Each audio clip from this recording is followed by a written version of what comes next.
We all know that 90% of the strongest jutsus in Naruto come from the Hidden Leaf Village.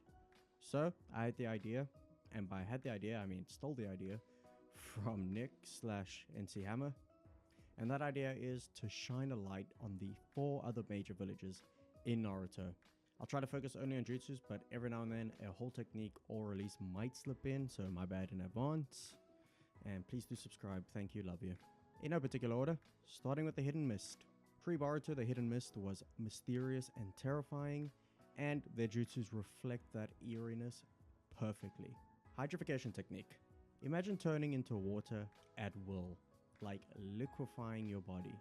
That'd be sick as hell. That's the signature move of the Hozuki clan. Speaking of the Hozuki clan, I wanted to do Gengetsu's Genjutsu clam, but because it's a summon, it didn't really feel like a hidden technique, so we gave that a miss. Back to the hydrification technique. The downside, lightning. You are mad conductive when you're in that state. Sick jutsu, the water gun technique. I am a sucker for this jutsu. I love when anime characters use their abilities to mimic a gun, like Yusuke Uromeshi's spirit gun or Doflamingo's string bullets. Like, their abilities are way stronger and way cooler than a gun, so there's no need for it. It's the best. This technique compresses water into a tiny, high-speed projectile that's powerful enough to pierce solid objects. The water bullets are fired at such an extreme velocity that they can pass through human flesh and even stone with ease. More skilled users like Mangetsu Hozuki can enhance it even further, creating multiple shots or increasing its velocity. Shark Sage mode. Learned in the depths of underwater temples, this Sage mode turns shinobi into aquatic predators. The user gains heightened water-based techniques, improved reflexes, enhanced strength, sensory abilities, and even gills for underwater combat. However, mastering it takes years, 20 to be exact. And pushing it to its limits can turn you into an uncontrollable beast, much like how other Sage modes can overwhelm their users if not balanced properly. Next is the Hidden Cloud Village. Probably my favorite of the 4 major villages, the other 4 major villages. Lightning Cloak.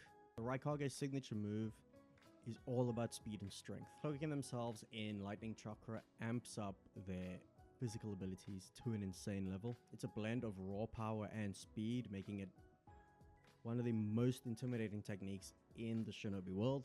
The faster the user moves, the more powerful their strikes are, with the highest level of mastery allowing them to almost rival the speed of teleportation techniques. At its peak, the technique grants durability strong enough to survive straight up point blank explosions. Black Lightning.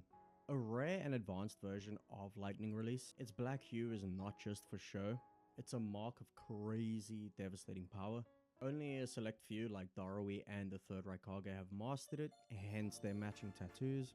From creating panthers made of lightning to large-scale destruction, it's a thing of beauty and terror. Unlike standard lightning release, Black Lightning is far more refined and potent, capable of cutting through defenses with ease. Additionally, it has unique properties that allow it to neutralize other forms of lightning-based techniques, such as sick jutsu. Storm Release. This Kekkei Genkai mixes lightning and water release, creating flowing beams of energy that are similar to drone strikes, with how guided they are. Darui is the most famous wielder of Storm Release. What can't that man do besides grow good facial hair? The nature of Storm Release makes it super difficult to evade, as the user can control beams mid-air, ensuring their attacks land on even the fastest opponents. These beams have both the cutting power of lightning and the fluidity of water, allowing them to adapt dynamically mid-combat. The Hidden Stone is some of the most destructive techniques in Naruto. They focus on obliterating opponents completely. They're kind of fucked. And speaking of fucked, particle release or dust release, whatever you want to say. This one is a game changer. Combining earth, wind, and fire releases, it creates a geometric shape that disintegrates everything inside of it on a molecular level, except for Sasuke somehow. It's not just a jutsu, it's a freaking death sentence, unless you're Sasuke. Even large summons and defensive barriers are useless against it. The shape of the attack can be adjusted to either create pinpoint eliminations or wide-scale destruction, making it one of the most feared techniques in the verse for a reason. Explosion release. Shinobi with this Kekkei can infuse chakra into objects or even their own fists to create massive explosions. Kind of like a ripoff of Bakugo from My Hero Academia.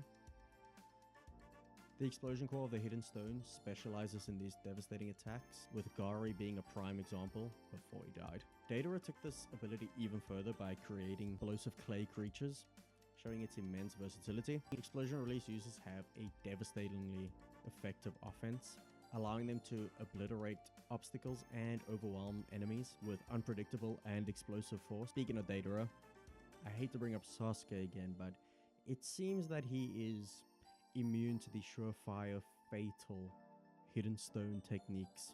The third technique from the Hidden Stone, the Kamizuru clan techniques. Think of them as the Aburame of the Hidden Stone. From summoning swarms of bees to giant bee mounts, they are my worst nightmare. I'm scared of bees, sue me. Their insect-based attacks allow them to immobilize and poison enemies, making them formidable in long-range combat. Basically, they're a shit Aburame clan.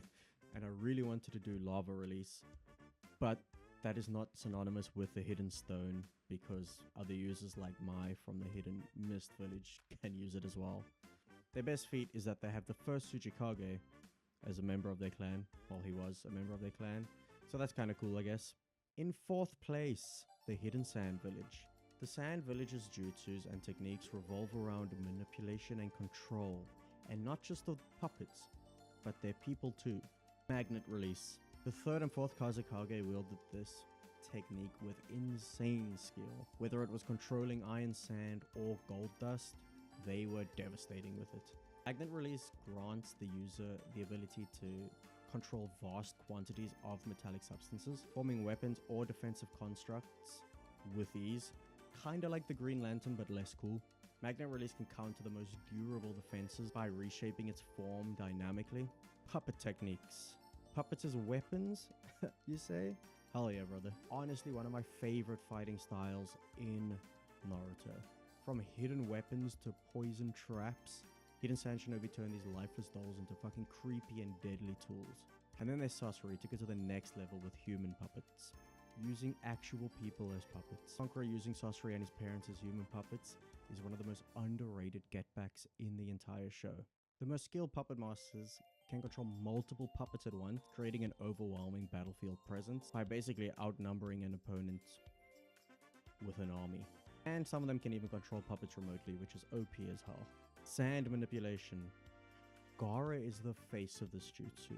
Whether it's crushing enemies with sand coffin in the Chunin exams and scaring the living shit out of 7-year-old me, or defending any attacks with his autonomous sand shield, he's a master of turning something as simple as sand into a weapon of mass destruction.